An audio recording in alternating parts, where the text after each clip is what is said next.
That's a duck, not a dick.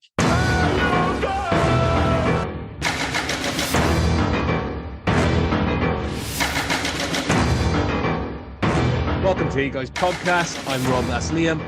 And this week, as part of our Hugmas season and the third in our list of non-traditional Christmas films, we watched The Long Kiss Goodnight, directed by Rennie Harlin and written by Shane Black. And my God, is this a Shane Black film. Witty repartee, check. Snow, check. Heroes with a problem, check. Wisecracking sidekick, check. The list is endless. But we do follow Samantha Cain as an amnesic school teacher who is finding out that in her previous life she was Charlie, a CIA hitwoman with a bad attitude. She's helped along by Mitch Hennessy, played by Samuel L. Jackson, as they try to uncover the mysteries of her past and figuring out too late that the past is sometimes best left behind. Now, I would say here in the UK, this film has largely disappeared from the radar, and I'm not sure why. It is a fun action romp with two intriguing leads, and it never lingers too long for you to ask, why is this happening and why did that happen? Oh, but I did ask. Like, why would you store your kerosene there? Or exactly how long were you planning Project Honeymoon? But Liam, the most important question is Samantha or Charlie, blonde or brunette? Pick your poison. I'm team Samantha. I'm team Samantha. It might have been different in the 90s if I was of age, but saying that, like, this is going to sound weird and kind of perverted, but the torture sequence was an important moment in my youth. Like, I was 14 when this came out, and I'm not talking about... Is it because you can see your nipples? Yeah, well, it wasn't the torture sequence. It's just her in a 90s. Because I always had a bit of a crush on Gina Davis, and I'd never really seen her presented on screen in a sexy way. And suddenly she's there, and she's tied up, and she's wearing a 90 and stuff. I was like, God damn, 14-year-olds, you're all still a bit confused and stuff. Of course, it all gets pretty dark after that. But beyond that, I'm very much team Samantha. The Charlie is a little bit too intense. Channel 5, midnight, Eurocentric. Kind of, I really where I'm don't going like with this. I really don't like the slicked back, wet look. Like it didn't work for me, and it reminds me of my least favorite things about this movie. I mean, one of the reasons it didn't do as well as they hoped, it didn't bomb, but it didn't do particularly well, is because they said they messed up the advertising. And when I think of this movie, I always think of the mid 90s poster they had, where they were trying. I think they were still trying to sell Samuel L. Jackson off the back of Jules in Pulp Fiction. In fact, his opening scene in this is very Jules, as if they're. I wanted to do his quote, but I didn't know how many times I could say about ass fucking. Oh, as far as I'm concerned, you can mention ass fucking as many times as you want. But in the poster, they make him look a bit too cool, and they make Gina Davis's legs look incredibly long. It's like a white background. It's a really 90s, really awkward looking poster. And I did have my concerns when I started rewatching this, because I honestly don't think I've seen this film for over 20 years. I don't think that's an exaggeration. I watched this a lot between it coming out and I probably watched it for the first time in 97. I watched it quite a few times between then and say like 2002, 2003. Don't think I've seen it since. And when you get those opening credits and what I can only describe as a very 90s filter over the top of them, are like, oh man, this could be a tough watch. But as soon as you get over that, you're like, oh, this movie's Christmassy as fuck. And that's maybe the most surprising thing, is that everybody gets caught up on the whole Die Hard thing, Die Hard 2, Lethal Weapon, even fucking First Blood gets a shout because there's one Christmas tree in the background of the police station. This movie is so Christmassy, wears it so much on its sleeve, but nobody mentions it anymore. And I guess it is a cult movie to one extent or another nowadays. But like you say, for a lot of people, I think it's just completely fallen off the radar. This film, Christmassy, who knew Mrs. Claus was a fetish? Like, fucking hell. You see her dressed as Mrs. Claus and you're like, oh, I'd have a beer of that.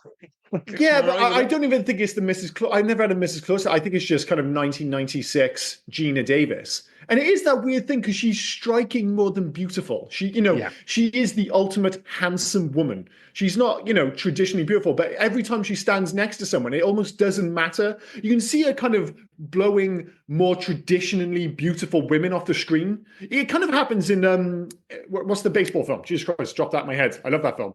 League of Their Own. Yeah, all I had in my head was there's no crying in baseball. But even in that film, there might be more traditionally beautiful women standing around her, but she just completely dominates any scene she's in because she's so incredibly striking, and she has that in this movie. And I tell you who knows that? He's a punk ass. No, that's harsh. I was going to call her a punk ass husband. He is a proper ride or die husband. And you know why? The boyfriend, Hal. Yeah, Hal. Sorry, Hal, not the husband, Hal. because he knows he's punching. Like she does the whole thing with a knife. She sees him like when One-Eyed Jack comes in. Yeah. Almost kills their daughter. She breaks his neck like a proper lunatic right in front of him. What does he do? He's usually in movies like this, they're like, I've got to bounce. I can't deal with this. I saw you break that dude's neck. He's just like, listen, whatever's going on, I'm with you. That is the sign of a man who knows he's a 6 and he's dealing with a 9 and he's like, I gotta keep hold of it. She might be a psycho bitch, but I gotta keep her, man, So I Googled him, right? Mm-hmm. And I'm not going to play his known flaws, but when I Googled him, and I ended up going onto Wikipedia. It says, oh, great character actor and all this. You may recognize him as Elliot Ness from the Untouchables TV show. There was an Untouchables TV show. Yeah, I went through a lot of emotions during that sentence. I was like, Elliot Ness in the I was like, I'm pretty sure the TV show. Oh, okay, that's okay. The TV show. Wait, there's a TV show? Did we mention that? Did we mention that when we did the Untouchables? We did the fucking episode. Did we mention that there was a TV show? I don't think we did. That's absolutely insane. That's how under the fucking radar that TV show went. One-Eyed Jack had me questioning something that I've never seen before. A grenade launcher on a shotgun. Yeah, dude, I had to mention that. I mean, there's a lot going on in that sequence. One, like you say, I was wondering if they were trying to introduce, because obviously this is the 90s now, a different breed of action movie. This is the era of Con Air and Face Off and all those. The 80s really did introduce two things when it comes to weapons. Uzis and handguns with ridiculous scopes on them. Like those were two of the things the 80s, like, oh, these are, they just died with the 80s. I feel like with this film, they're like, we're going to do the same for the 90s. We're going to have like a 90s gun, and it's going to be a shotgun with a grenade launcher. Because at first, I didn't even realize that a grenade launcher. I was just like, what the fuck did that shotgun do to the wall? And because it was a shotgun that had a grenade launcher, you can't pump action it. So he's got that really weird flick it upside down Terminator 2 style to reload it. Yeah. Like, I mean, it was such an odd gun. You don't want to evoke Terminator 2 because nobody will reload a shotgun cooler than Arnold Schwarzenegger did. I don't know. There's just no way. I mean, One-Eyed Jack was trying because it looked pretty cool while he was doing it with the grenade launcher on top. And also, but Arnie made me think as well. 1, he was Arnie. 2, he's got the sunglasses. 3, he's driving a fucking Harley. There's no beating Arnie. There's no beating him. No, I'm not saying that. I'm just saying he'd look. But fucking Samantha Cain's house, right? Made of kindling, I suppose. Because that grenade did not blow up the side of the house. It punched a hole through the side of the house. These are the problem with the homes in Homesdale, Pennsylvania, apparently. In the absolute perfect spot where she could hike her daughter out of the hole into the fucking treehouse. Which brings me to one of my issues with this film. Now, I want to make this abundantly clear. I thoroughly enjoyed this film. I really enjoyed it when I was younger. Hadn't watched it for ages, had my concerns, but I really did enjoy it. Oh, there are things to mention, trust me. There are issues. Now, the biggest issue, and it started maybe with this sequence where I really started to notice, is the fact that it's tonally super messy. It's like, is it trying to be a Shane Black, irreverent action comedy? Is it trying to be a noir movie? Is it trying to be a traditional Christmas action movie? Is it trying to be a conspiracy thriller? It gets caught somewhere between Shane Black's screenplay, which I think dominates the movie in many respects. I mean, me personally, growing up, I always associated this more with Shane Black than I did with Rennie Harlin, for instance. Yeah. And I think it kind of rubs up against Rennie Harlin's more traditional action aesthetic. And you really get it in that sequence in particular, because up until then, it's kind of, like you said, relatively irreverent. But then all of a sudden, like you say, she's throwing her daughter out the side of the house. She flies through the air and lands in a treehouse. And suddenly you're like, this is starting to feel like an ultra-violent Three Stooges episode. And I don't think it's a coincidence that they actually have the Three Stooges later in the film playing on TV, because I think it is homage to one extent or another. The problem is, and like I said, when I was watching, I was like, man, this film is like sillier than I remember. But it isn't consistent. It gets really silly in bits. Then it brings it really back in and it becomes a much more traditional action movie. Then the next sequence will be really dumb. Right, like the ending, for instance, and we'll get to the ending properly in a moment.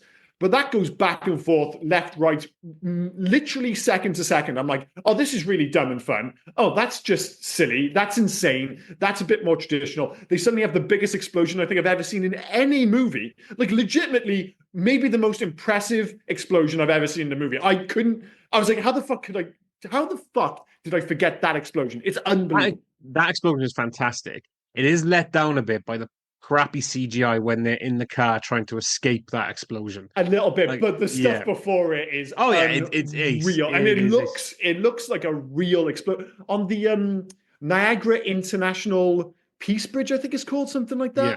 Which is weird because I've driven over that bridge. I went to Niagara Falls. I fucking knew. I knew it. I literally said we're going to get a geography lesson from Liam in this fucking episode. Well, it's weird because I've been to Niagara Falls. I've been to that side. I've driven over the bridge.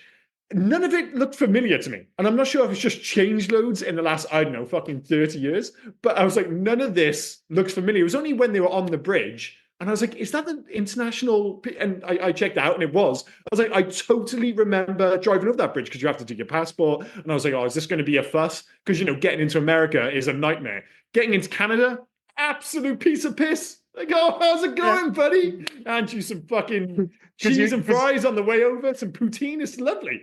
Because you're British, they'll take you on no problem. Oh, yeah. The Americans have a problem getting through, I'd imagine. Yeah. You mentioned like inconsistencies and things like that. And I wanted to delve down because the story is paper thin. Like absolutely paper thin. I'm amnesiac and then...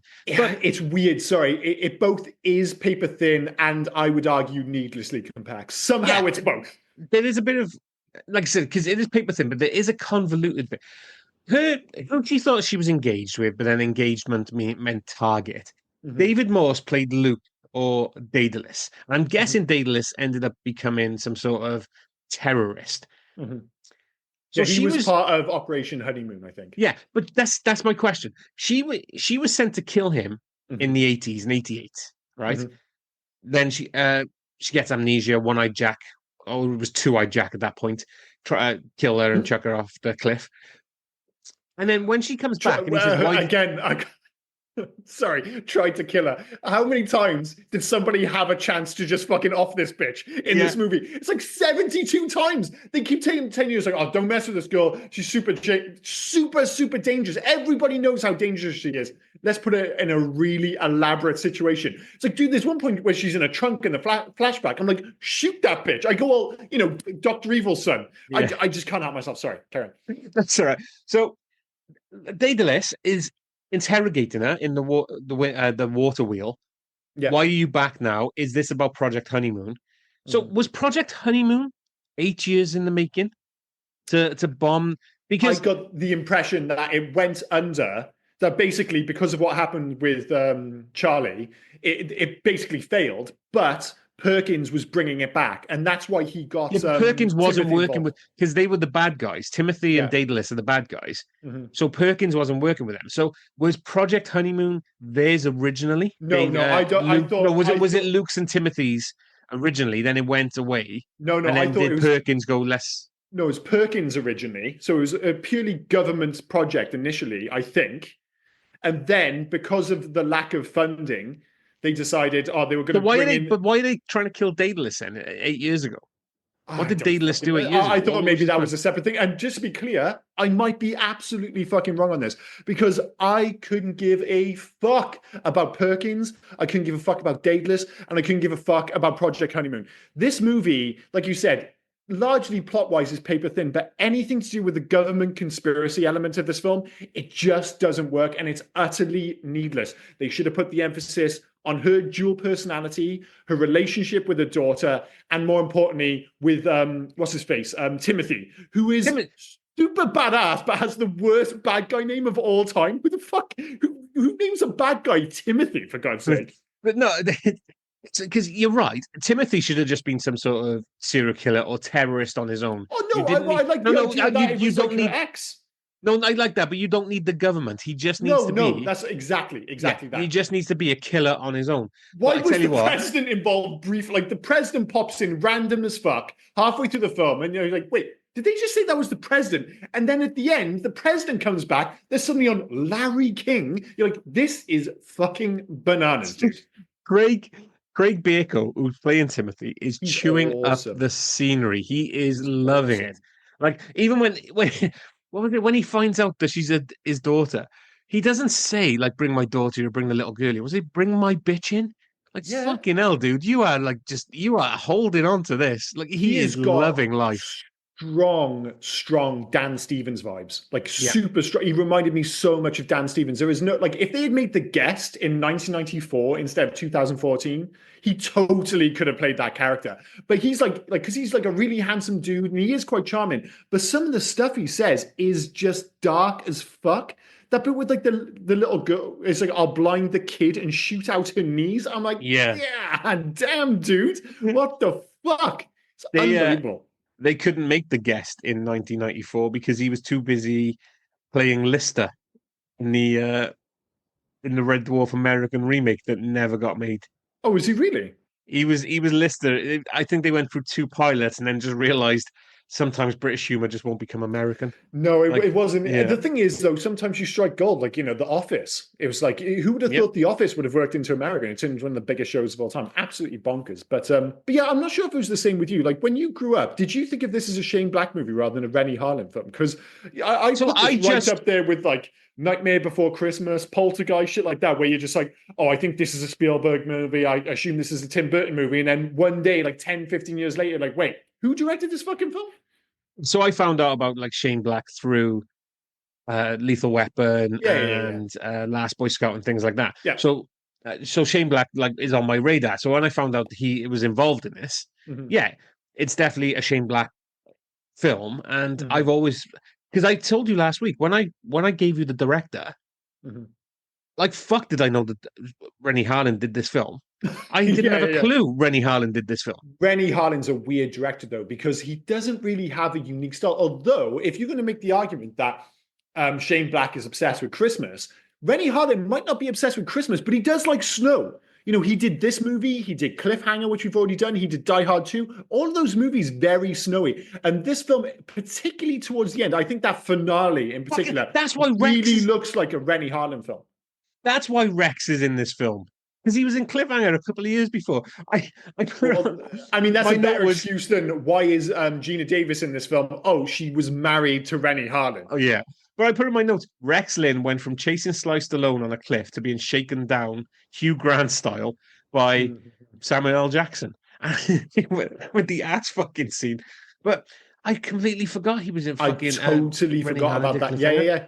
Yeah, Yeah. I totally forgot it. Like, I didn't make that connection at all. But I said, of course, he's the fucking dude who looks just like you from Cliffhanger. Absolutely bonkers. Rennie But Rennie I tell you what, Harlin. I'm sorry. Sorry, Rennie Harlin did his best film the year before though, didn't he? His best film ever. Well, you've beat me to the punch here. So this movie would have never got made if it wasn't already in pre-production when his last movie came out. His last little soiree out into the world of movies with his wife, Cutthroat Island, one of the biggest bombs of all time. I don't think it is the biggest bomb. People talk. I think if you kind of adjust for inflation, all that other shit, I think 13th Warrior is maybe the biggest bomb of all time. A City film I Boy is actually quite great. like. Yeah, I like The the one with thing. Antonio Banderas. I think it's directed by what's his name of Predator thing. Jesus Christ, was the Predator director whose name I've Oh shit. forgotten. Yeah, I You forgot it have as to well. save me. Well, I'm pretty sure he directed that film. And again, like you, it's a film I remember liking, and I was surprised. Like we've mentioned previously on the podcast, when you adjust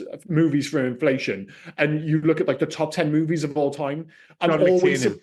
yeah, thank you very much, John Yeah. McTiernan. I'm always surprised to see Dr. Zhivago is at like number 7. And it's the same with the biggest flops. Like most of the names up there, you kind of expect. You're like, oh, fucking Pluto Nash and this and whatever. And then all of a sudden, you're just like, wait, 13th Warrior was the biggest flop. I knew it didn't do well, but it didn't feel like there was any of the same kind of buzz. Like usually when like a movie flops like a motherfucker, like everyone knows about it because it invariably becomes a big deal. I just don't remember anyone talking about 13th Warrior. It was that much of a flop. Nobody even bothered to mention the fact that it was fucking flopping. It's insane. I do want to watch Cutthroat Island now. Dude, I literally recorded it from TV like I think it was like a week or two ago. And I like it's one of those films I watched 10 minutes before and I'm like, okay, this looks pretty rough, but I need to give it a go. Have you ever seen it before? I've seen it. I have it on DVD. I'm sure Of I course, do. oh, that's absolute gold. Is it actually any good? Like, well, when I say good, I'm not expecting it to be fantastic, but in the same way that like Waterworld has this terrible reputation, and then you watch it and you're like, it's not bad. I liked it as a kid. It had sword fights and gunfights and Mm-hmm. treasure and everything. I didn't, but then again, I'm the one at the You literally sound like a Goonie at 41 years old. There's treasure and gunfights and pirates. yeah, absolutely. Like as a kid, I would watch that along the lines Mm-hmm. of fucking Phantom or That's The not a good Shadow. example. No, because No, that's what those are that's ass. that's what I'm trying to say. Like I would watch it, and I've seen them multiple times. I've probably seen those kind of films more than I've seen The Long Kiss Goodnight. Which is, I don't think that's that surprising because again, you got to think about the time that this came out. I mean, was it the right time for us? Probably not. I think this probably lands a bit better if I'd seen this for the first time, if I was like 20, 25, something like that. But I tell you who does love this film? Everyone who was in it. Like maybe, Rennie Harlin and Gina Davis are just saying it because they're married to each other. But Samuel L. Jackson said of all of his roles, and you think how many fucking roles Samuel L. Jackson have had and Yeah. how many amazing films he's been in, his favorite to watch of all of his performances is in this film. And we'll have to mention Mitch in a bit because he's fantastic. That's Rennie because they're Harlin. letting him be some. Sorry, before, That's right. and we won't go into him because you said we'll mention him a bit. But that's because they're letting him be some sort of action star. Like if you think about Samuel L. Jackson's films, he's not really, Yeah, but even except in for Snakes this, on the Plains. Yeah, but he still gets to do some actual gunplay and things like that. But yeah, sorry, but go in. We'll he talk more about totally, Mitch. yeah, I mean, he totally subverts it though. Like, if anything, one of the most interesting aspects of this film is that he's the sidekick. Like, Gina Davis is the badass action star. Oh He yeah, gets no, his moments, but he's 100% a sidekick. But I anyway, know, so but he still gets to do the yeah, yeah, gunplay yeah, and yeah. stuff, which he doesn't get to do But you just mainly. think in terms of like just how cool he was just 2 years earlier in Pulp Fiction, this is not that. Rennie Harlin says the favorite of the movies he's made, which, considering again, he made Cliffhanger, Die Hard 2, and a few others. And Gina Davis said it's a favorite role alongside Thelma from Thelma and Louise. So everyone involved in it holds it in high regard. I think it's a really interesting mess of a movie. Again, super fun in its own way, both incredibly familiar and incredibly unique. When I say familiar, it's not its fault because this movie beat these to the punch. But the easiest way to describe this film, the elevator pitch, if you will, is to say this is like a noirish version of A History of Violence stuck together with the Bourne Identity. That's what it really is. And this movie is much better when it's being a history of violence than it is when it's being the Bourne Identity trilogy. Like I said, my biggest issue with this film is get rid of the fucking political stuff. Like, yeah, she can be an ex-assassin, but that can be a sentence. Get back to the personal relationships because that's, her relationship with Caitlin is quite sweet. I want more of her with Mitch because, like I said, as a cinematic duo, I think they're massively underrated. And I want more Timothy on screen because I think he's a fantastic bad guy. Get rid of Perkins, get rid of Project Honeymoon, get rid of all that bollocks and just put the emphasis there because this movie does sag a little bit in the middle. It's, if you think at the front end, you've got Pennsylvania and, kind of suburbia is all fantastic. And at the end, you've got Niagara, which is great. There's a section in the middle where they end up in Jersey. I did say that to my friend. I said I don't remember having a lull as much as it did in the middle. Yeah, but it does. You said it gets very plotty in Jersey, and you're just like, I don't care. Can we get back to the action and the quips? I don't care about the plot. So speaking of quips, there are two things I wanted to mention. The first one, the legacy that this film has, the random legacy this film has. Do you know what it is? Mm-mm. It's the first film where the female actor says, "Suck my dick." That's its legacy. Fantastic. Although there are a few too many, like they're going for the, like you think of Aliens, like get away from her, you bitch. Yeah. There's like 3 moments in this film where they're setting up as this big moment for her character to have this line. None of them really land. That's the only problem. It's the more kind of naturalistic stuff. Like I love it when they're in the car earlier in the film, and Mitch is being like super misogynistic, like in that. Oh, kind with the of woman who was way. running, I was checking Yeah, out yeah, the yeah. form. I was checking out a form. I could see her coming around the corner. I had time to brush my hair, and instead of like being like really, coming down on him, she responds to him like with wit. Like she tears him up, but she's just like, there's none of like guys are fucking assholes, but she does it in a really witty way, and I love their repertoire, like back and forth.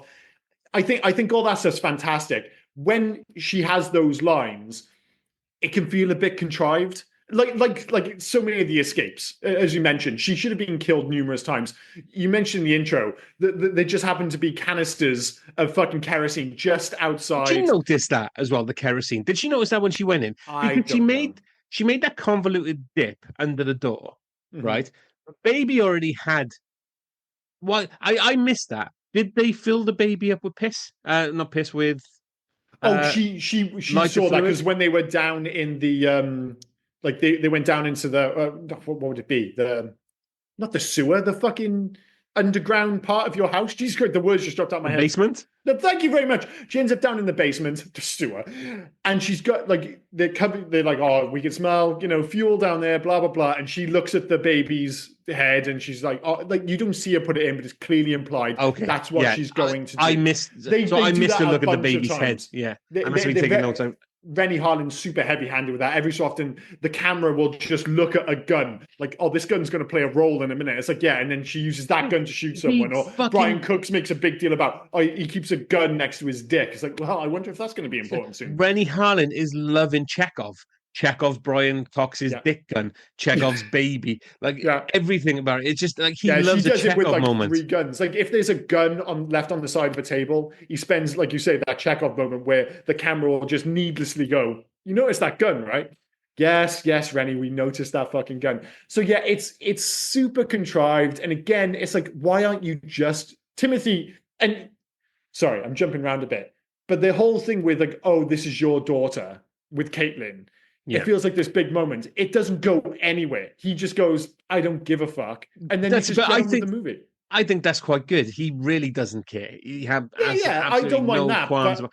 I'm why glad have it in because the first place? I wondered if it was going to end up being Daedalus's daughter. So I'm glad it ended up being like Timothy's kid, and he just Mhm, didn't give mhm. two I shits. thought they might have just Speaking left it of as a bit of a mystery, but hey ho. speaking of Timothy and the lines, Mhm, I laughed at the knife whip at the end. mhm. Ah, 4 inches, you'll feel me.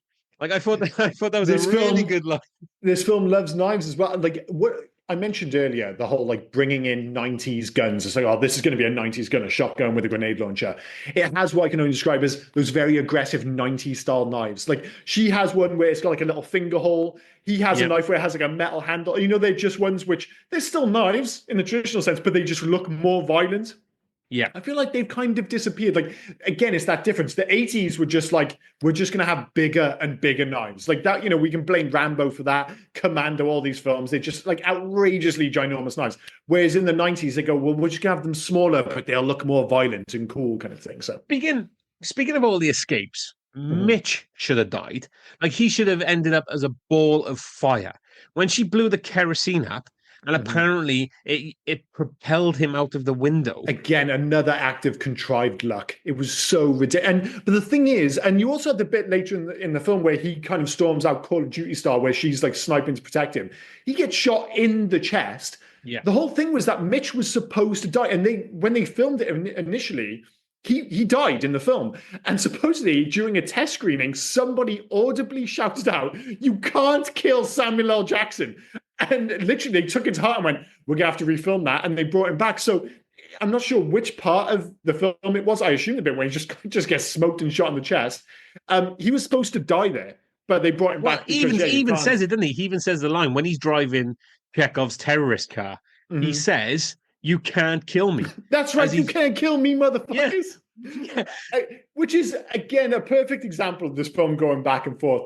Like the scene on the bridge was really devolving into I don't say fast because it was better when it devolved into fast. The whole action sequence felt really rough to me. The fight with Timothy didn't really work. The whole bit when he kind of like fell down but then got shot at the sewage thing and then comes back in the helicopter, I also thought was pony. But then it gets back on track when it gets dumb, when it becomes irreverent again, and you get Samuel L. Jackson, who should clearly be dead, drives out of a truck, like you say, in Chekhov's car, saves the day, you get a massive explosion, and it gets dumb again. And I'm like, yeah, I'm totally on board. And it was the same with the sequence we were talking about just then, where she somehow, used the kerosene cans to blow up the door. Total luck, whatever. But then she, like, Mummy, are we going to die? No, honey, they are. And then she kind of looks and goes, do you want to get a puppy? You know, it's really dumb line, but it feels totally Shane Black. And I would have preferred the movie to push more down that road rather than the traditional Rennie Harlin route. And as I said, that was my biggest issue with this film, is those two elements clashed far too often for my taste. But it is what it is. Speaking of dumb, the Christmas lights that she used the Christmas lights she used as a counterbalance to kill Timothy at the end. Yeah. What's the tensile strength of those fucking lights? I don't know. There was so like I couldn't figure out why the truck had no brakes. I thought that was really dumb. I find it amazing the fact why that would the fucking girl hide in the truck of all fucking places to hide? Why would she hide in the truck? And I was like, does Caitlin do a Dominic Toretto on her mum and on Neo in like Matrix Revolutions and talk her back to life? She looks dead, and then she just comes in and just talks her back to life. It's the lamest countdown ever. You know, usually you have like 10, 9. On the clock, it's like 17 minutes. I'm like, I think she's going to be fucking okay here. Yeah. It's so ridiculous. And I was upset with the sequence where she's trying to get the spark and her daughter finally at the end pulls the matches. Oh, might these be used? It reminded me of Lloyd in Dumb and Dumber. You know, when they've been driving across country and he goes, oh, do you want to wear my gloves? I've been wearing 2 and my hands are starting to get a bit sweaty. I mean, Caitlin, what the fuck do you think I've been trying to do? You've been holding at me with those goddamn matches, you fucking bitch. She pulls out the key. Should we use this to open the door? I just clearly just it might as well have been. It might as well have been a fucking key. Ridiculous. I still love this film. Just be clear, I still love this film, even though it's done. But there is issues. I tell you what, I don't love any scene where there's a mirror. The mirror scenes all look like ass. Most of this film looks really good. You know, I've been a bit critical of Rennie Harlin. He's not the most exciting mirror scenes director. Where she's dreaming about Charlie talking to her in the mirror. Anything which even hints towards a dream sequence just looks rough. And the dream sequences on the cliff, that looks terrible. I assume they were going for, oh, this looks kind of weird because it's a dream sequence. Again, all I was thinking of is like, how many people have had a chance to kill Charlie? I don't think Charlie's actually that good at what she does. It feels like she should have been killed 17 times in this film. But all those sequences look very 90s, very ropey in terms of effects. But other than those, this film, in that Rennie Harlin way, looks really competently made, which sounds like I'm damning with faint praise, but he's a solid action director. Not the most memorable. There's a reason people don't talk about Rennie Harlin, but he can put action sequences together and he makes good looking films. And for the most part, that's what this film is. It is a good, especially if you watch it today, you know, it just, it looks like it's set in the 90s, but it doesn't look like an old movie by any stretch, I don't think. How did One-Eyed Jack escape? Oh, fuck knows. He was in prison. He was locked, not just in a prison. It looked like he was locked in solitary confinement in his own fucking room with his own locked TV. How is he getting out? And he just rolls out, just shows up at a house, just looking like the most suspect dude in human history. Yeah, I have no idea. Although my biggest question in this film, and it's not so much the film, it's Samuel L. Jackson clearly has the Pharrell gene. The only difference is he looks like he was bitten by a vampire when he was like 47. Because in this film, he looks old. And now you see him, he still looks old. He's like the Black Steve Martin. He's just always looked 50 years old and will forever look 50 years old. You're like, is he still 50? And you find out he's like 72. Like Samuel L. Jackson is 72. Yeah, because he was fucking 50 when this was made. It's ridiculous. He's always looked old. Even going right back to what the fuck is the film? Coming to America, where he has that cameo. Yeah. He looks old in that. That film was made in 1987. It's insane. He's just looked the same forever, but not in a youthful way. In that Steve Martin, he's just always looked old. It's like Marvel wasted probably like $10 million making him look like the same fucking person in Captain Marvel. Yeah. All they did was give him a bit of hair. They did all that CGI. It's just like, he just looks the same. This is so dumb. Give him a wig. It's easier. Oh, but he is great in this film. He is great in this film. And I loved it. And I know I've made jokes before, but Chekhov's song as well. I put my gun in my left-hand pocket. Oh, yeah. Oh, we know where the fuck the gun is. Okay, that's fine. But I love it because he's fallen, like, he's going down a rabbit hole he doesn't really want to go down, but he wants to prove that he's not the asshole his ex-wife thinks he is. And that thing at the end as well with his ex-wife, it was like fucking Armageddon with Will Patton. Look, baby, that stranger that gave you the rocket, that's your daddy. Oh, your daddy's on Larry King. He can come in now. He can give you some gifts. I don't think he stole anything anymore. I love halfway through his like big transformation is that he starts dressing like a golfing pimp halfway through the film. Like, don't get me wrong, You can this is talk with Samuel your Jackson. cable knit sweater that you're talking to me with Hey, right I'm now. pulling this off, motherfucker. Listen, like early doors, he wears a corduroy hat. And you're like, well, that's a thing. And then, of course, later on, he gets his classic Kangol hat, only as furry as fucking. Like Samuel Jackson, for a while, that was his thing. He just wore fucking hats. I don't know why halfway through he just suddenly dresses like a weird golf pimp, but he does, and He he stole it. writes out for the He rest of stole the them. clothes from Brian Cox, didn't he? Like they fit. I Yeah, can understand why he stole them there's from no Brian Cox. suggestion Brian Cox should. The best thing Brian Cox did in this film was unceremoniously die, and I don't mean that in a mean way. It just genuinely came as a shock. I was like, "Oh No, yeah, Brian Cox is in this film," and then all the of a sudden, best I'm like, thing "Oh, Brian Cox is dead." the best thing he did in this film was talk to his what I'm assuming was his wife, but looked like his mother. And Mm-hmm. he's talking about the dog Weird. licking its asshole. And he's been doing it for 3 hours. And I can say that after an hour, it's either come out or it's not coming out. Like stars. Such a weird aside. Although when I think of Brian Cox, I do think about him like sneaking up to Luke's farm, and it's all very quiet and hush hush, and nobody seems to notice the helicopter and the convoy of 4x4s that seem to just Yes. sneak up Yeah. on Edward. Do you know how fucking clearly sound travels in the snow? There's no one else around, and you've got a The snow. helicopter and what appears to be 27 SUVs and nobody hears shit. I'm like, come on. It's like, it happened. The most extreme example was when Godzilla snuck up on a casino in like was it Gareth Edwards? Did he make the Yeah, 2000s? Gareth Edwards, yeah. I mean, I love that film. But yeah, Godzilla totally, like, he just suddenly steps on the roof and everyone else shocked. I was like, dude, Godzilla is 700 foot tall in this movie. Nobody heard him coming from around. Ridiculous. Ridiculous. It's the wampa of the helicopter as well. And they can't hear this. Oh, no, because we're fucking feeding hay to the horses. Oh It's, my oh god! my That whole God. sequence is weird. I mean, I don't know what happened. What happened to Samuel L. Jackson in that sequence? So she obviously, we saw her torture sequence where she goes into the water. It's all elaborate, but it's kind of cool. And her transformation into Charlie, I think, is actually really cool. And Gina Davis is amazing in this film.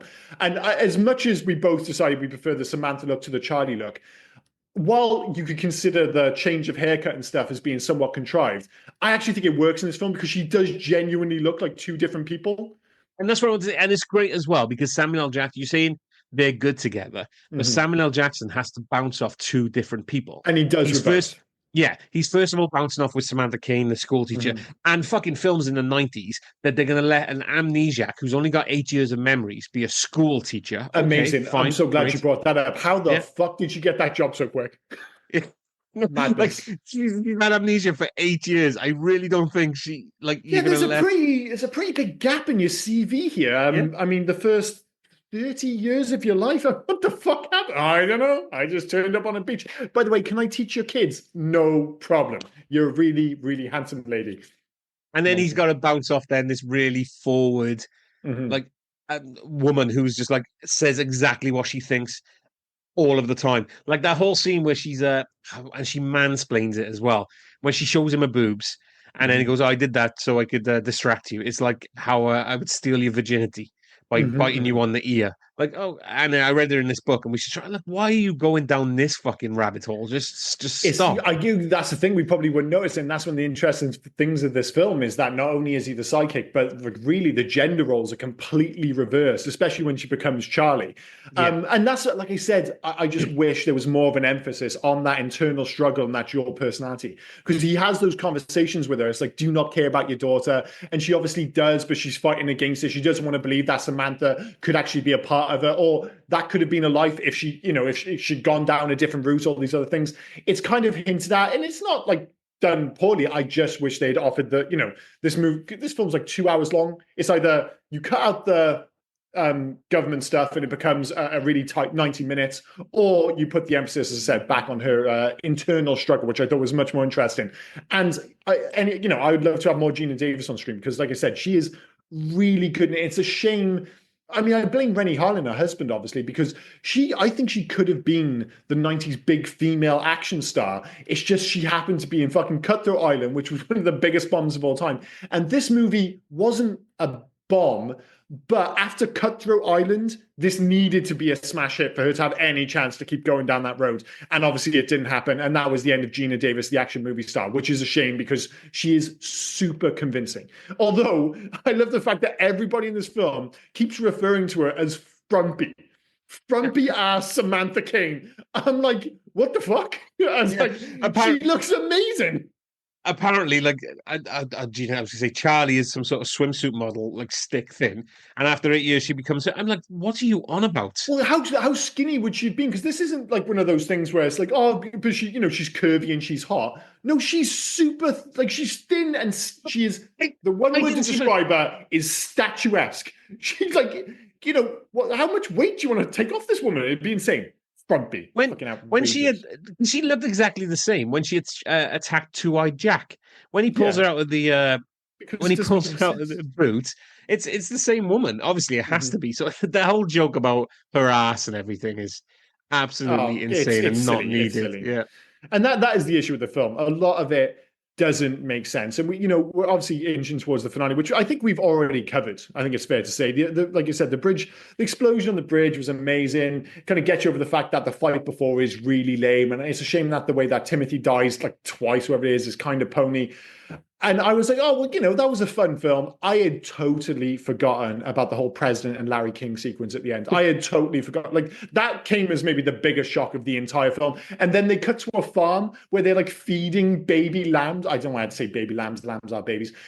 Like, and they do this big, expensive, wide shot. I'm just like, well, this feels kind of needless, but where did the suitcase of money and fake IDs come from? Well, she said she already had that from a previous job. So because she said like she had that locker and that's why she was going back for the key. So as Charlie, she obviously had she had key. The key, yeah. Yeah, it was like, when that, like Heat, you have to be ready to bounce. This isn't verbatim. This isn't exactly what Robert De Niro said. You've got to be willing to bounce at like a moment's notice. And I think that's my fuck you money, where she's like, all right, it's getting a little bit, the heat's getting a bit too much. I need to get the hell out of town, and I've got this key and I've got the safe deposit box and I can get the hell out of there. And obviously she's woken up and gone like, well, I'm settling down, but I still have this huge amount of money. So yeah, fair enough. Right as well. What you said about Hal being ride or die, because he fucking up sticks and moves to the fucking farm with her. Oh no! And apparently she's still a school teacher. It's like being married to a UFC chick. It's like, dude, if she tells you you're moving, you're gonna move. You don't want to like suddenly she just puts you in a chokehold and you wake up at the new place. Like, what the fuck? What would happen? It's like you have no choice. If she wants you to go to the new house, you go into the new house. But the most important thing, as we mentioned earlier, he knows he's punching. He knows she's a 9. He knows he's a 6. He's like, dude, I just got to do whatever I can to keep this woman because she's a smoocher. The reason why is because now he doesn't know who he's fucking. He's fucking Samantha, he's fucking Charlie, or he's fucking the third one now, Chamantha. Chamantha. He's I bet you Chamantha. I want to be fucking Chamantha. I want to be fucking Charlie's attitude, but I want Samantha's hair. So Chamantha's where I may be going. You want a bit of both of those. And that's what he wants now. I'm not sure. I'm not sure if I've got any. Like one of those things that sounds like a good idea, like fucking like Angelina Jolie. Like, of course you want to fuck Angelina Jolie, but then you stop and think about it and go, I'm not sure if I've got it in me. She'd eat me. She'd eat me alive. She'd eat me alive. And I think Chamantha would do the same. It reminds me of that David Duchovny TV show where he wrote the book Fucking or Fighting. Like getting punched in the face while getting fucked. That's pretty much what's going to happen. Yeah, I'm not sure. I'm not sure if I'm ready for that kind of value. I'll push the boat out so far, but I'm not sure if I'm going to just get my ass whooped, literally and figuratively, by Chamantha. Oh, maybe Chamantha would be cool because she'd be a little bit more understanding. You don't want to end up like, at any given moment, you're suddenly fucking Charlie, or more specifically, Charlie's fucking you. It's like, I'm not sure if I want to live in that world. Baby, you upset this woman, and you're going to get a steak knife through the fucking gullet. That's the thing. I don't think she would do that, but she could really put you in a hole, couldn't she? But she is literally as well. Like, she is flexing at the end. She eats the steak, then she chucks it into the thing just to turn around to him and go, "Don't fuck with me, because I can still do this shit." Yeah, she knows. And that's the thing. I don't think he has to be worried about getting stabbed or anything like that. That would almost be like anyone could stab you. If they had a knife and you were expecting it, it's the fact that she could just put you in an armbar and make you tap out. You don't want to be in a position where your wife at any given moment can put you in an ankle lock and you're screaming and shouting. She's just like, listen, just let you know who's fucking in charge. But that's Chamantha for you. She don't play. Another question, right? Aside from Stan Lee, does Larry King have the most cameos in a film as himself? I was going to say, because he was in Ghostbusters. He always just rocks up as Larry King. Like it's not, Yeah. oh, let's bring Larry King in, but like have him be somebody. No, No, Larry let's King is be Larry Larry King. King, be Larry King. And He that was fucking, like and like, the guy in the 80s. Like there's so many films where they just like, oh, we're gonna have you on TV. And Larry King was apparently always just fucking super game for it. So yeah, yeah. I don't think they told him what was happening as well, because he's given his lines, and Mhm. then Samuel L. Jackson comes up and goes, I'm Frank and Ernest. In New York, I'm Frank. In this, I'm Ernest. And then the look on Larry King's face is like, I don't know what to do with this. That's a good I line. really don't know That's what a to do with this good information. line. The Frank and Ernest line is a Yeah. solid line. And that's the thing, the screenplay kind of overpowers the film. It Yeah. really does. It's often in a good way, not always in a good, like sometimes it's just like I said, the action can't quite match the screenplay. This is a really fun film, but we should move on anyway. Should we get to favorite Yeah. scenes? Because I'm basically just doing my write up for the end of the film, and we'll cover that in recommendations. Yeah, go on. Do you want to go first? Yeah, I mean, other than the dodgy bit of, you wouldn't call it CG, special effects you mentioned earlier, the explosion on the Niagara Falls International Bridge is unbelievable. Legitimately, like one of the most impressive explosions I've ever seen in a film. And it came as a genuine surprise to me because I couldn't remember it, and it looks amazing to this day. That or the One-Eyed Jack fight. I know the bit where he blows the hole in the wall is silly, but I think that action sequence encapsulates this film better than any of the others. And one of the issues with this film is that maybe it doesn't have that truly iconic action sequence. There's a lot of action, but it's not like, you think of like Die Hard and all these other films. There's always one or two scenes where like that's the memorable sequence. I don't think this film has got it. The closest I think it comes to getting that is the fight with One-Eyed Jack. So, but I'm going to stick with the explosion because it's fucking dope. Yeah, I kind of figured you'd go with the explosion, so I was safe to go elsewhere. So I'm going to go the Mitch sacrifice scene, where he Mm-hmm. says he's closer to the daughter, so he'll try and get to the Yeah, the daughter. Call of Duty style scene. Yeah, Yeah, and Charlie turns around and says, "You're not going to make it." And he's like, Mm-hmm. "Bitch, cover me." And Mm-hmm. and then you got the tears in her eyes and stuff when she sees him get shot. I think it's a great scene. I think what, Again, he needs to prove something. Yeah, yeah, and you can see that she genuinely cares at that point. And yeah, I just wish there'd been more of that, because even her move from like being Charlie to this kind of like mix of the two comes quite abruptly, and it does happen. They do deal with it, but it happens when so much plot is happening at the same time. I'm just like, get rid of the plot stuff, just go to the character stuff. Anyway, in terms of loves and hates, my three loves. One great cinematic duo mentioned, totally underrated. Davis, absolutely underrated female action lead. I think she's fantastic, and it's a shame she didn't get more chances. But blame Cutthroat Island. Two, great screenplay, even if it is a tad inconsistent. And three, it's such a Christmas film. I know we were doing like non-traditional Christmas films, and I knew this film was set at Christmas, and obviously it's a Shane Black film, but going back and rewatching it right from the off, you're like, wow, this really is like it leans into it specifically. This isn't like a movie where Christmas is happening in the background. Christmas is always happening in this film, which I think is kind of cool. And I'll stick in a fourth one, Craig Bierko as Timothy, who is just wonderfully deplorable in this film. Absolutely fantastic. And he's aged well, the way he dresses and he looks. You feel like you could just take him, everything about him, and plonk him into a movie now, and he wouldn't look out of place. We mentioned before, like, we keep bringing up different fucking Die Hard films. Die Hard with a Vengeance, where he's got like the vest and stuff, and you're like, he's a great villain, but he's got the haircut, the glasses. You're like, oh, he looks so 90s. He doesn't have this issue. He still looks cool. So those are my notes. for me, on top, it was Craig Bierko. He is just loving what he's doing, and it's a pity he didn't get to do anything else after this. Really, Or more in this film. because he's great in Cinderella Man, where he plays Max Bear. Yeah. He's Was he in like that fantastic weird sci-fi film as well, like the 13th Floor? 13th Floor, yeah. Yeah. I've only seen that film once, and I can't remember shit about it, so I can't even. I literally can't even remember if it's good. No, he's not in it. Okay, is he not? He is in it. Oh, you son of a bitch! I was like, what are the odds? I'm going to take what you said about the cinematic double act and say the cinematic triple, because Samuel L. Jackson is playing off two people with fucking Gina Davis. So good shot. I think it's great with that. And the I love the Samantha becoming Charlie scene. Oh, when she's being tortured. Yeah, so there's the Samantha becoming Charlie when she's being tortured, but then there's the Charlie becoming Samantha when she then, like, with the kid, and she's got the kid, and then she realizes, well, I can be a badass, but I can still be the parent, so I can be. Yeah, well, she clearly has, people. like, when she sees her daughter, that's when she realizes she has the attachment, so she can't escape it. Yeah. Awesome stuff. In terms of hates, the whole government conspiracy part just doesn't land at all. And as slimy as he is, the Perkins storyline falls flat, which is a bit of a shame because Patrick Malahide, I think he is wonderfully slimy, and he's one of those guys who just pops up in a million like bad films. But I think we could do, and it's nothing to do with his performance, just the character, the whole plot could just go as far as I'm concerned. Yeah. Too tonally messy, and as I mentioned at the top of the podcast, the one-liners don't always land. They feel a bit contrived, like many aspects of this film feeling quite contrived. But I do think some like she gets 3 big one-liners, and you're like, oh look, it's a one-liner. I'm like, yeah, I got it. It just they never feel organic, except for the let's get a puppy one. I think that one's fucking dope. Any scene involving a mirror is ass. And what the fuck? Posts is ass. I've got this must be a misprint because I've got number 4. Posts is ass. That can't be right. There's something else. I'll have a think to see what that was supposed to be. No worries. But you carry on with yours. Maybe I could jog your memory with mine. So the driving scene in the final explosion was ropey. It kind of took you out of it. Like it was very. It looked great. The explosion was great. Like you said, one of the biggest explosions ever. But then when driving through it, and it just looked, it looked so. It looked like 1970s Taxi when they're meant to be driving on the roads and the roads are going behind them, and it just didn't look right for me. The government angle was shit. Again, I didn't see the point in that. And Brian Cox was pointless, right?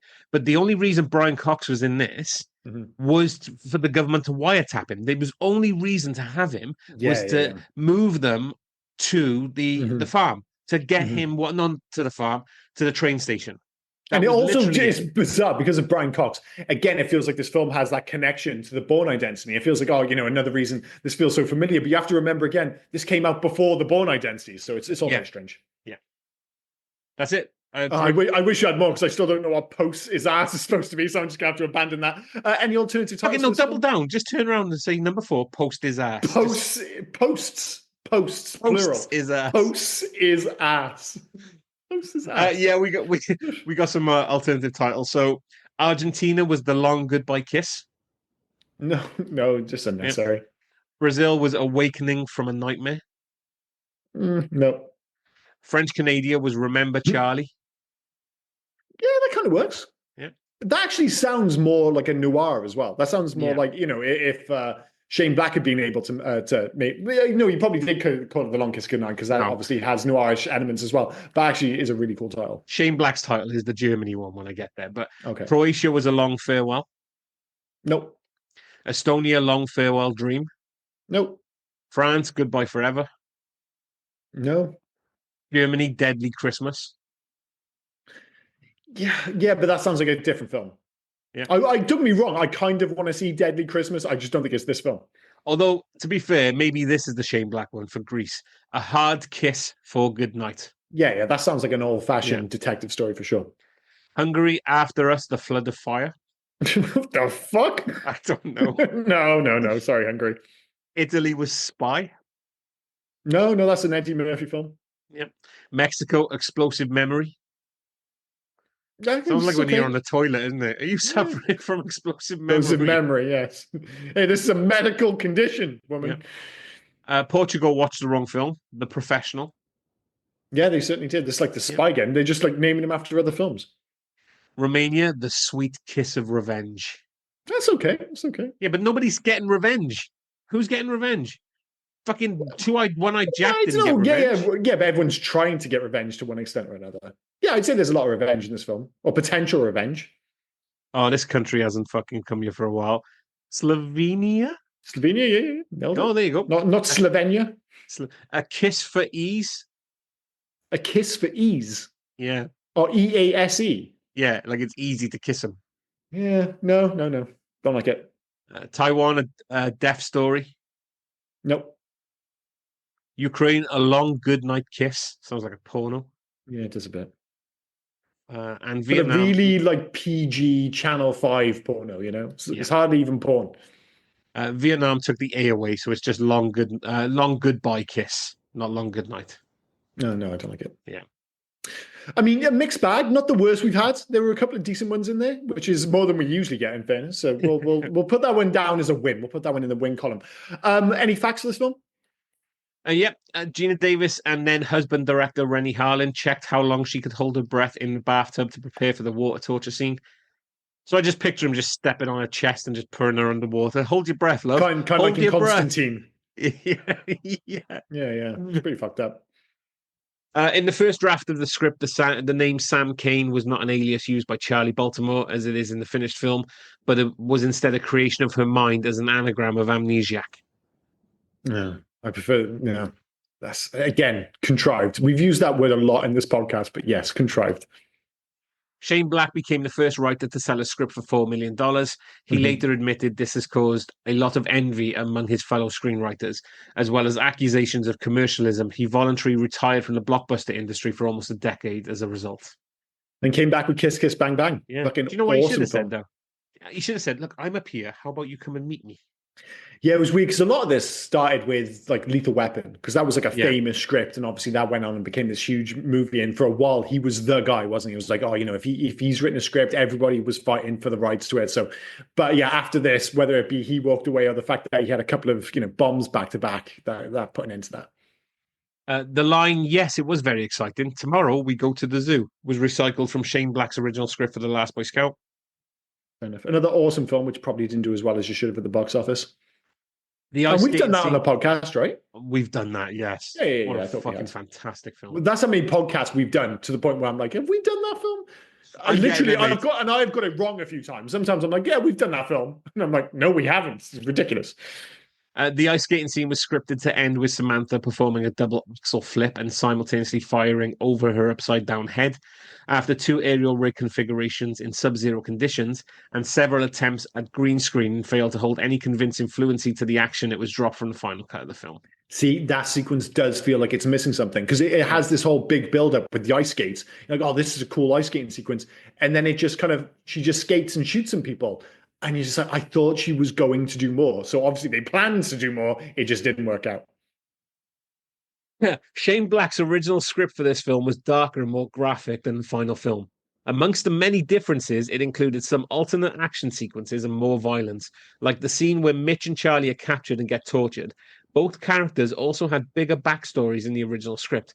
Mitch at one point tells Charlie how he was gang raped in prison and how his Yeah. wife refuses to let him see his son because of what happened to him. And Charlie also had more of a dark backstory in the script than in the film. Like, you can't, no, son, you can't see your dad because he became a bitch in prison. Like Yeah, yeah. I'm just not sure if that's needed. It all gets a little bit Shawshanky, doesn't it? Although I was alluding to it earlier, and I think I went off on a tangent. I know it doesn't sound like me, but when she was being tortured, when they find him, he looks like he has been through some shit. Like he's butt naked. He looks like he's hogtied, and he looks fucking terrified. And you're just like, what the hell happened to Samuel L. Jackson down there? Like it looked like it was really bad, and maybe that was part of the original script where something horrific happened to him, but it's only alluded to in this. Well, it's not even alluded to. You just see him there, like they took off all his clothes and they've done something to him, but we never find out what.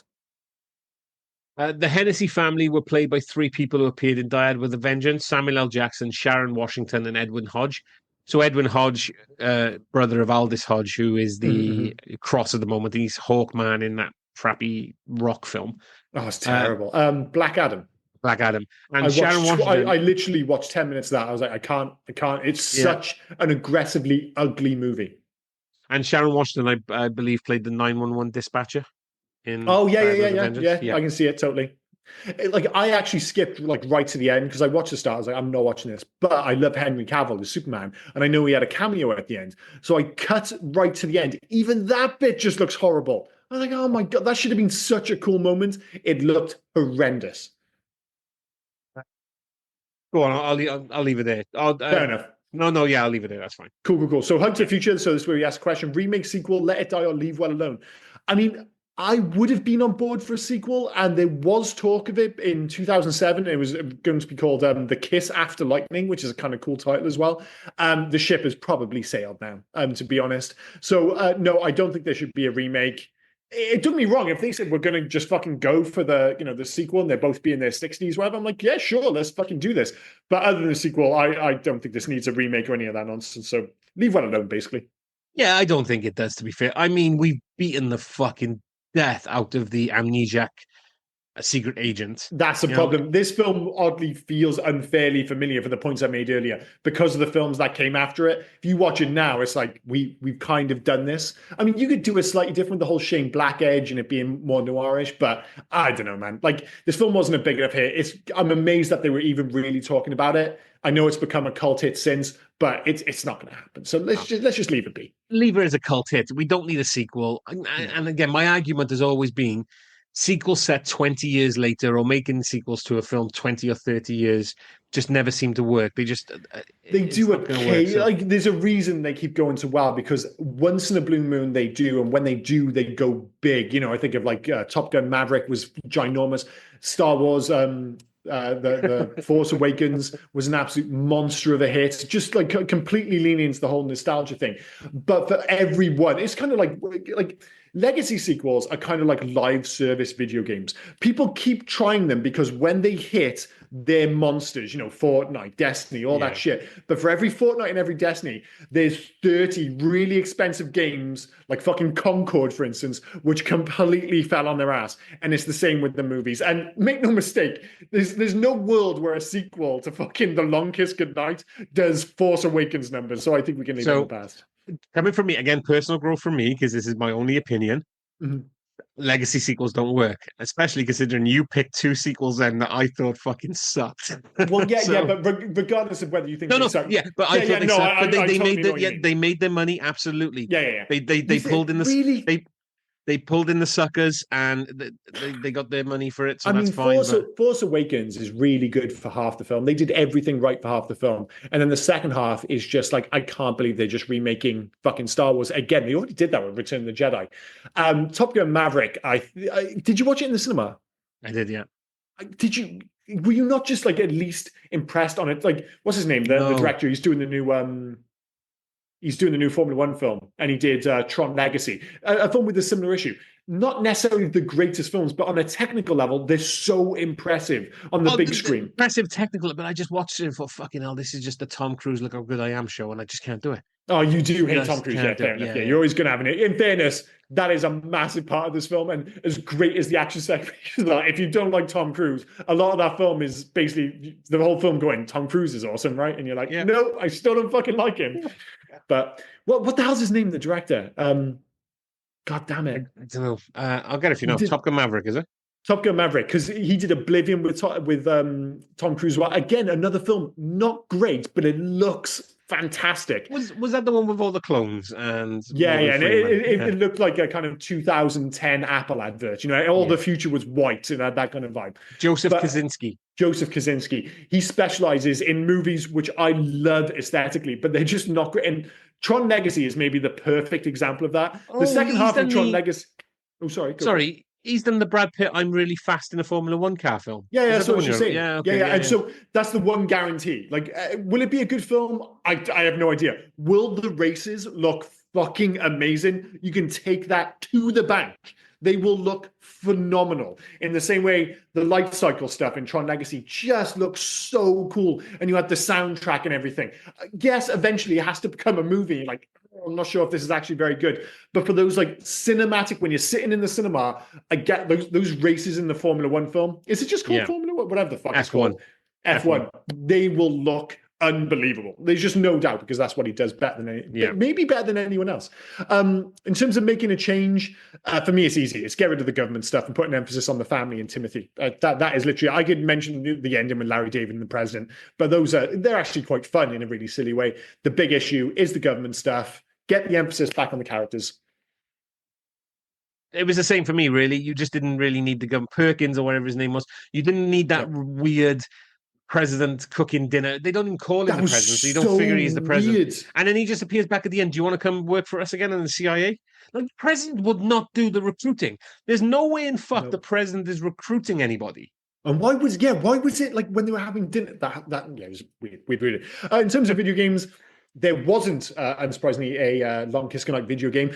But if I was going to make one nowadays, I was actually base it around the principles of Metroidvania. So not in terms of design, but like Samus is always losing her fucking gear. Like, that's how the games work. Like, she has to lose all of her abilities and all of her gear so you can start again, and you slowly build up your abilities again so you can open up the world.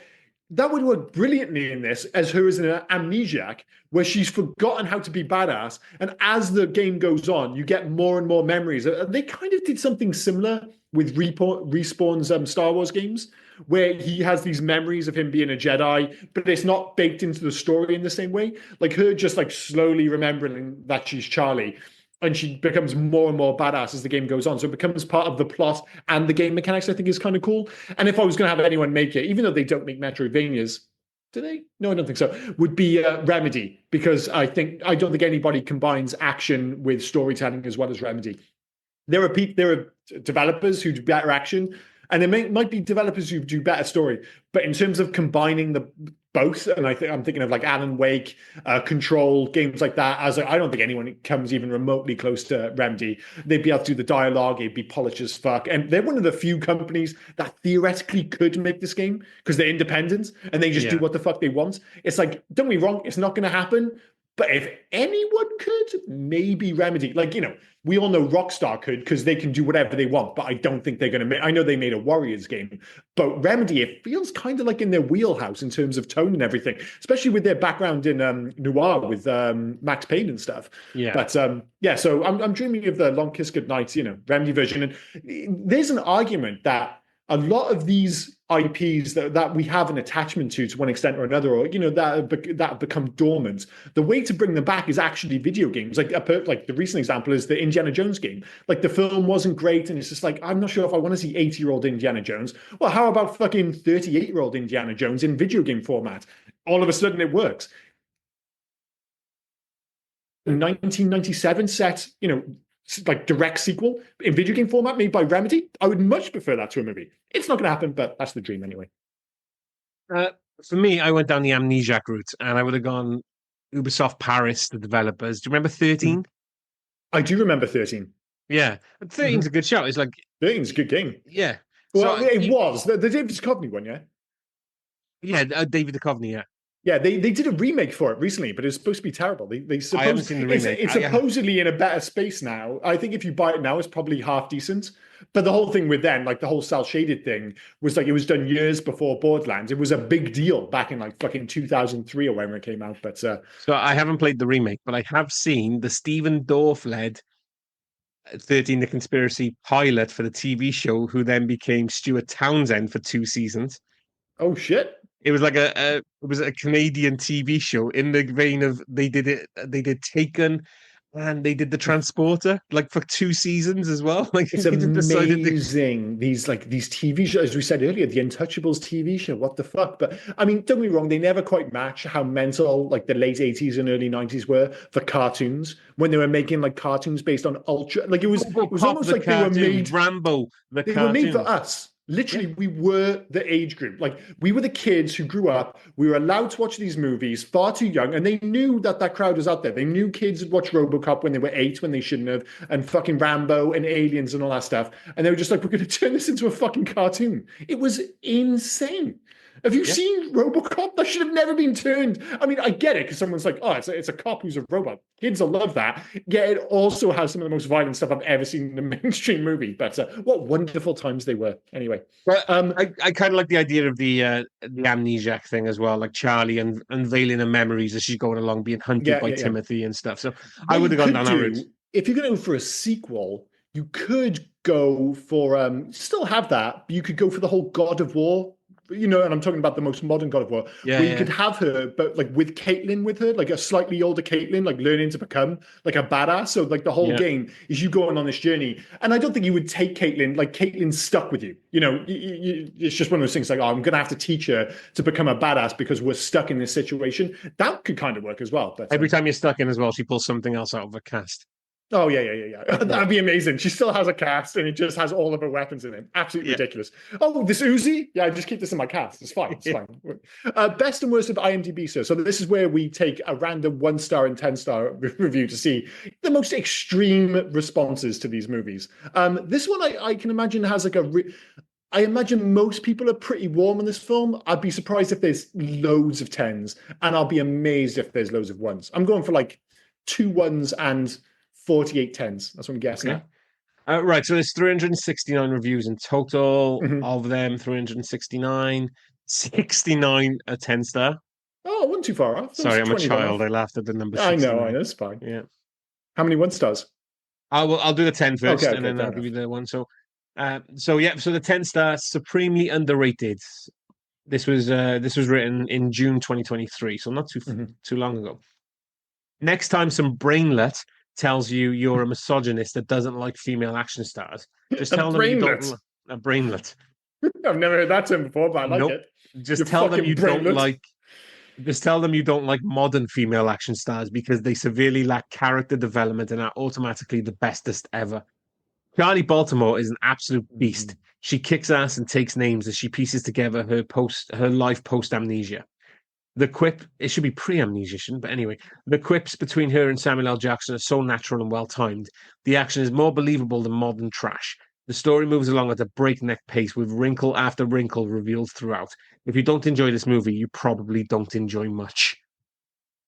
Yeah, I think too many people get like ultra nostalgia. Like everything modern is ass and only fucking cool. Like, don't get me wrong. I think the 80s and the 90s were a fantastic time for cinema. Obviously, we have a particularly strong attachment to 80s because of our age and growing up with like VHS films. And even though we were watching a lot of these films in the 90s, a lot of the stuff on VHS was from the 80s. Yeah. So we have this massive attachment. But don't be wrong. The 90s in a completely different way is a fantastic decade for cinema. And I would argue better than, say, the last 10 years for sure.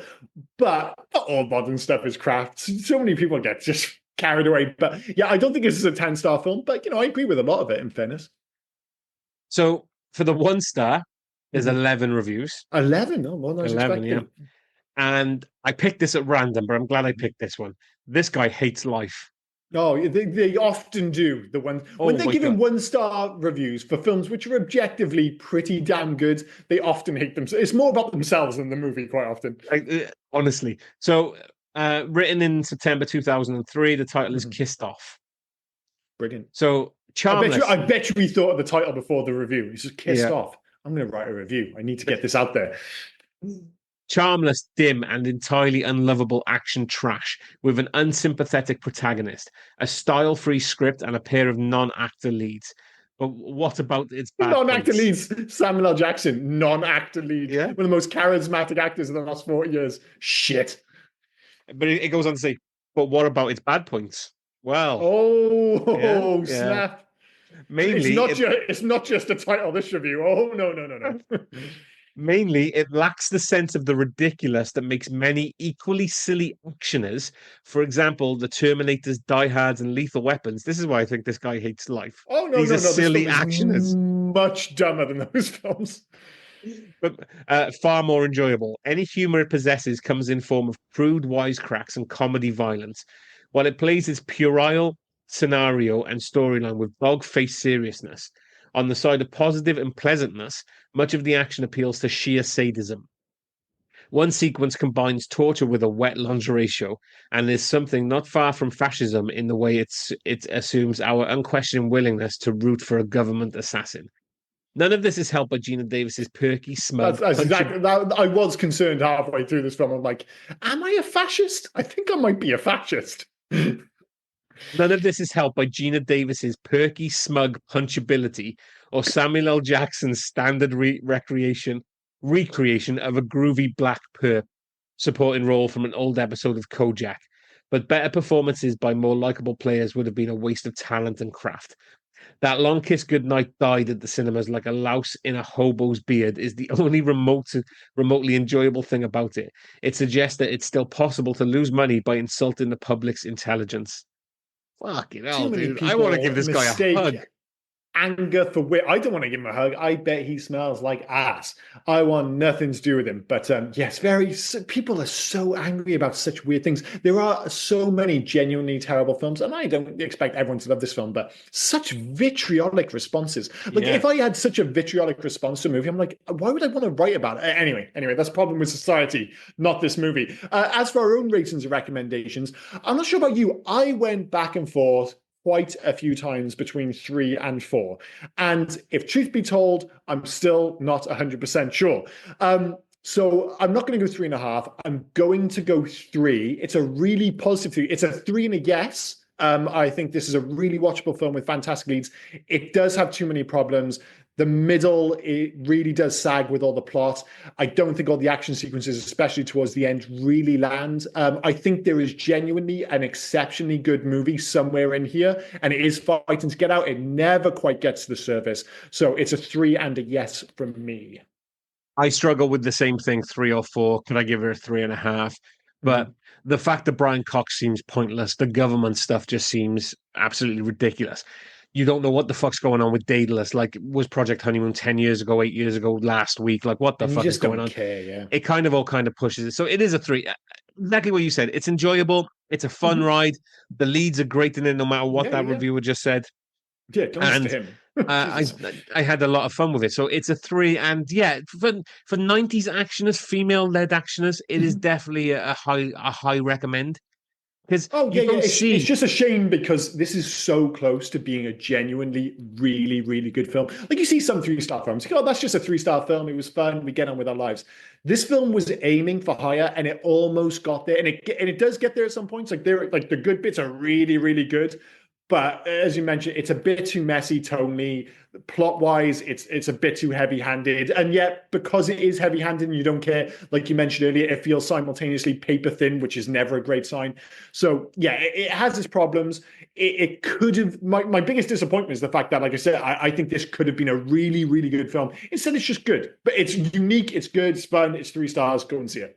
Yeah, you don't see many female led action films from that era, so it's really good No. to see. And yeah, I would recommend it for that alone. If you want to see a female led action hero, action, Mhm. not extravaganza, just action film, watch this film. It's fun Yeah, to but it watch. doesn't like throw it in your face. It's not like a big No, deal, not at which I all. think is always important. It's the same with Ripley, and that's the problem too many modern movies make is, oh look, we've got a female lead. It's like we've been doing this for ages. It's like the bride in Kill Bill, Ripley in Aliens, all these characters. Yeah, they're female, but it's like well, it doesn't matter almost. It's like well, that's just the story. We're not beating you over the head. None of them are like Mary. Is it Mary Sue the same way they have, like you say, it was alluded to earlier. They have to be good at everything, which is Yeah. one of the few things that idiot got right.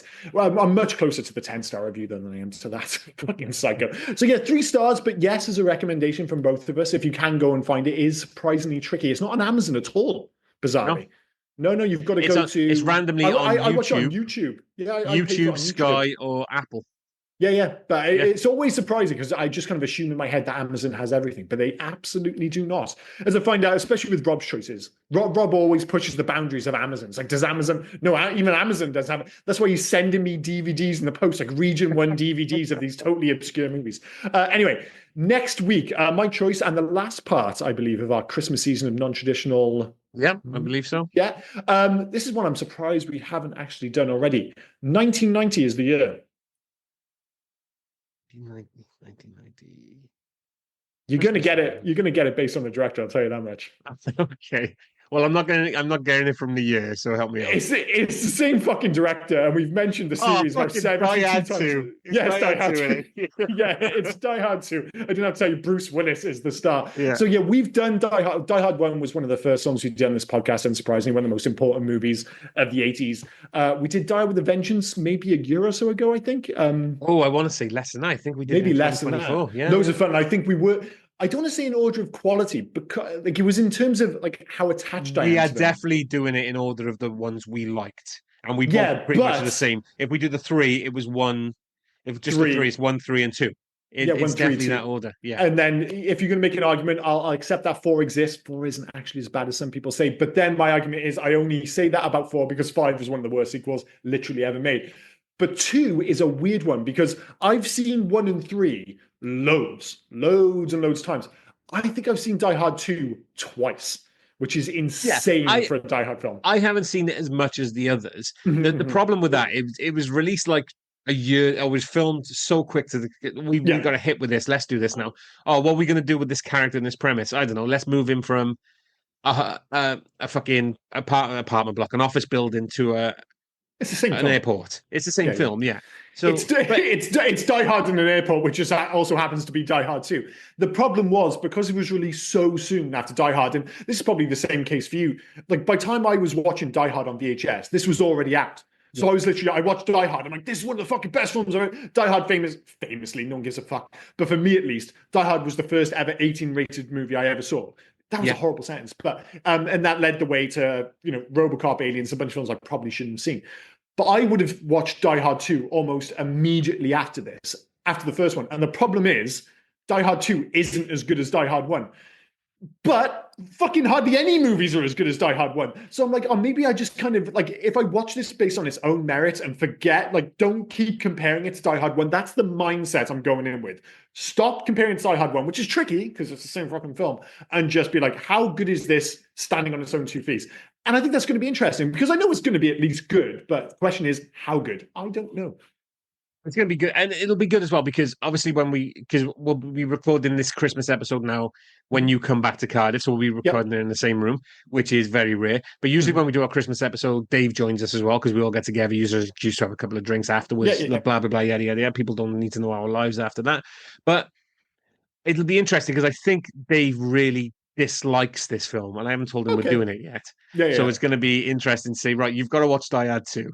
And then that's an interesting one because I know usually the strongest response I thought you'd get to this film is indifference. Yeah, which I would understand.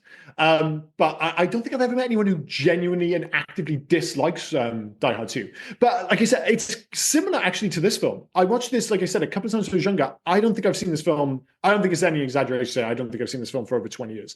So I can remember the kind of the broad strokes. And obviously some of the more famous sequences have been replayed and clip shows and all that other bollocks. Yeah. But in terms of watching it start to finish, it might be over 20 years. So yeah, I'm looking forward to this one. And I'm looking forward to hear what Dave has to say about it, see if he still hates it or whether it's moved the needle. We shall see. We shall see. I want to say early 2000s is when I last watched Die Hard 2, so it's been a while. Yeah. Well, I mean, we're apparently, as much as we say a non-traditional Christmas season, we're also doing a non-official Rennie Harlin season. I mean, we didn't do fucking Cliffhanger that long ago, in fairness. Exactly. And now we're going to have to do Cutthroat Island just to finish it all off. Dude, I'm not totally against the idea of Cutthroat Island, just because I kind of need that excuse. I was literally, because I was looking into this and I saw Cutthroat Island, I was like, do we need to do Waterworld? Oh, I'm not doing the Postman. You can get fucked with the Postman. I can remember how bad that is. I want to do Waterworld. Right, after the plans we got for the early 200s, when we get to the 200 episodes, we'll bring in Cutthroat Island because we're only on we're on 193 now, 194. We could do a season. Yeah, it's not far off. So if because there's 2 seasons we want to do. Like obviously we've got the plan for like the early 200s. Then we can do at some point. I want to do the American sports season because we want to choose to do Major League. We've already done like a bunch of American sports films, but there's a load more. We were going to maybe do maybe a month where we do one based for each of the major American sports, so like an American football movie, basketball, hockey, blah blah blah. But I would love to do a Are They Still Shit season, and Cutthroat Island, Waterworld, we can do 13th Warrior, like the Garbage Pail Kids. No, no. We'll do the Garbage Pail Kids eventually. We could actually set it better as flop season, which sounds fucking terrible, especially as 40-year-old gentlemen who might be. Welcome to our porno podcast. Yeah. No. I think we could do a season of like the biggest movie flops of all time. So that would cover Cutthroat Island, although Waterworld, I know it's actually arguably made its money back with DVDs, but perceived, we'd have to be that strict. Cutthroat Island, Waterworld, 13th Warrior, and maybe we could find one other on the list. And I think that'd be a pretty cool season. Yeah, but we'll get to it eventually. Anyway, this is the housekeeping stuff, the behind the scenes. Yeah. Well, if you're still listening, thank you so much. I'm fucking amazed. I'm being like, are these guys doing housekeeping at the end of the episode? So yes, this has been what film were we fucking doing again? A Long Kiss Goodnight, 1996's Long Kiss Goodnight. Do join us next week with our special guest Dave as we look back at another Rennie Harlin film, 1990s, I believe it is, Die Hard 2, Die Hard with a something. What is it? Is it Die Harder? Was it Die Hard? I think it was. Yeah, I think we knew it was Die Hard 2, Die Harder. Yeah. Yeah, I think it is. And I wouldn't be surprised. Yeah. Well, it's going to have a very interesting naming convention section when we go back through all the different countries. Although I say that now, I've talked it up. It'll just be, Venezuela, Die Hard 2. Also, Die Harder. I'm fucking beautiful. But anyway, thank you as always for listening, guys. Do you have anything else to add before we wrap this up? Yep, I got two messages I wanted to mention today from our listeners. So, first one from Dan Davis. Mm-hmm. You've totally ruined the happy ending of Planes, Trains, and Automobiles for me. A beloved film. Now I'm thinking Neil brought Del back just to say fuck you. I mean, Oh yeah, good point. Yeah. I was like, what is he talking about? I was like, yeah, he definitely took him back. He just like, and he didn't just kiss his wife. Like, there's a way to kiss your wife, especially when you're in like your mid-40s in front of like guests. He basically, as we would have said when we were younger, cops off with his wife. Not guests, their parents. Her parents and his parents. Bare Lipson, bruv. Bare Lipson. Absolutely. I'm sorry, Dan, outrageous. but yeah, he only brought him back to fuck with him. Yeah, it's super literally, dark. Oh, I'm sorry. Is your wife still dead? What a bummer. Watch me fuck mine. Like, that's basically where he's going. Oh, dude, like he will definitely put him in the next room next to theirs, and it'll be that proper headboard fucking, bang, bang. Like, he'll know. It's gonna be a rough night. And he's just there with the picture of his dead wife at the end of the bed, just crying. Oh, it's getting darker and darker. Yeah, sorry, dude. Sorry. Poor Dan, we've doubled down on that now. Yeah, sorry, Dan. Sorry, mate. And the other one I wanted to mention was from, I was going to say another listener, of course, it's another, Stephen Dunn. Now, he dropped us an email, and he's actually helped us, where I believe, going to give us our 200th episode. So we got to thank him for this. Oh, Dear, awesome. hey, you guys, remember a while back you mentioned rewatching Robot Jocks, but it wasn't available anywhere. Snap. It isn't available anywhere. Yeah, well, considering it's nearly Christmas and all the entertainment you have given me every week without hitting me up for Patreon, that is true. I've got you a copy. Oh, that is fucking awesome. He said, and he goes on to say, if either of you are happy to send me your address, I'll get it sent to you. I promise I'm not a stalker, and even if I was, I'm 50 years old and 5'7". So neither of you two giants would have cause for concern anyway. Yeah, in fairness, we probably would fuck him up. We probably, if you're 5'7", you're 50. I mean, I'm 42 now, but I'm pretty big. I still go to the gym. I'm probably gonna fuck you up. I should not be saying that. The dude just sent us fucking he's sending us Robot. But Stephen, you've literally helped because we wanted to do it for our 100th episode, but we couldn't find it. So we've got to do it for our 200th now, haven't we? Robot 100%, dude. And jokes aside, fucking that was ridiculous. We really do appreciate that because it's hard to get. And I think we have been circling Robot Jocks legitimately for 194 episodes since I wouldn't be surprised if that was brought up in like the 3rd episode. Dude, it was a massive and an unreasonably large part of my youth was Robo-Jocks, a movie which I'm pretty sure is ass, but I cannot wait to rewatch. It's going to be such a letdown, but I cannot wait to rewatch this film. The thing is, I don't think it's going to be a letdown because I know it's ass, but I think it's going to be so much fun to watch. Yeah. It's going to be so much fun. So thank you. That is such a cool thing to do to send us. So if we get that now before our 200th episode, we will definitely record that for then. So. And we will record it in your honor, sir. Thank you very much. So thanks. I think I've been very unreasonable to both of the people. Oh, dude, we've got to do it. Steve Dunn presents Robot Jocks, presents the Hey You Guys Robot Jocks episode. Yeah. All right. I've been Liam. He's been Rob, and you've been listening to the Hey You Guys podcast. Cheers, guys. See you next week. Bye-bye. Cheers, guys. Bye now. Oh, and before I forget, where can folk reach us if they were so inclined to? Well, you can actually reach us on Hey You Guys 80s at Facebook, Instagram, and on Twitter. But if you want to send us a mail, do heyyouguys80s@gmail.com. Send us in your recommendations. Send us in your thoughts about any of the episodes. Just literally talk to us. We'll have a one-sided talk with you on the podcast. Yeah. We're nice folk. Get in touch. But no, cheers, guys. Bye-bye. Cheers, guys. Bye now.